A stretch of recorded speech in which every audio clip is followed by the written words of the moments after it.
Kepada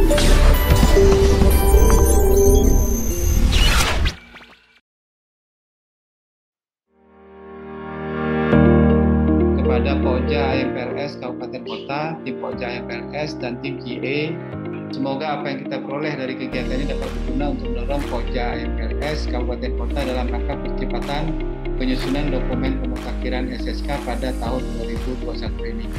Akhirnya dengan mengucapkan Bismillahirrahmanirrahim, bimbingan teknis pemutakhiran dokumen strategi sanitasi Kabupaten Kota SSK dengan resmi saya nyatakan dibuka.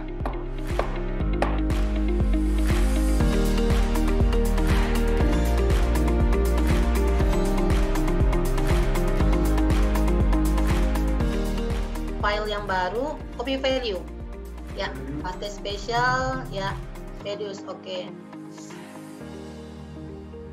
ya sudah kami terima juga bahwa sudah menyerahkan kepada kami ya untuk format atau outline-nya menggunakan panduan 2018. Jadi bab 1 ini sebenarnya kalau Bapak mengetahui hanya berisi tentang latar belakang, kemudian dasar hukum, kemudian sistematika dari penyusunan SSK ini. Ternyata waktu kami ke sini, ekspektasi kami itu lebih dari yang kami harapkan, sehingga kami berkeyakinan bahwa dalam waktu seminggu instrumen itu akan kami perbaiki, dan target awal tanggal 15 Juli dokumen akan siap. Insya Allah akan kami usahakan untuk diselesaikan. Bisa memudahkan kami untuk memperbaiki penulisan yang telah kami lakukan. Mudah-mudahan bisa mendekati sempurna. Ternyata memang banyak sekali yang harus kami perbaiki, banyak sekali yang harus kami masukkan kembali data-data instrumennya, dan ini merupakan sebenarnya bukan lagi kerja keras, tapi kerja nyaman. Karena apa? Maksud saya kerja nyaman apa?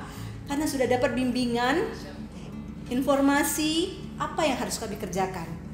Yang sebelumnya kami hanya mendapatkan, ya kami hanya membaca outline. Ini bagaimana ya? Ini bagaimana ya? Nah, setelah dapat bimbingan dari Pak Debi, dari Bu Eris, dan dari Pak Hengki, alhamdulillah syukur saya sendiri merasa berani menempatkan tanggal, bahwa tanggal 2 kami sudah dapat menyelesaikan instrumen SSK ini.